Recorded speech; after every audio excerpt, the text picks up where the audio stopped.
Евангелие паводле Лукі. Калі Езус прыйшоў у Назарэт, ён звярнуўся да людзей у сінагозе. Сапраўды кажу вам, ніводнага прарока не прымаюць на бацькаўшчыне яго. Сапраўды кажу вам, шмат удоў было ў Ізраілі ў дні Іллі, калі неба было зачынена 3 гады і 6 месяцаў, так што быў вялікі голад па ўсёй зямлі.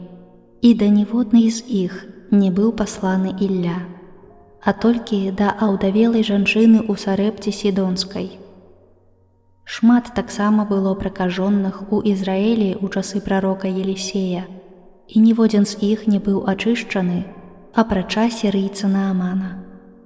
Пачуўшы гэта, усе ў сінагозе напоўніліся гневам і, устаўшы, выгналі яго прэч з горада і павялі на край гары, на якой быў пабудаваны іх горад, каб скінуць яго.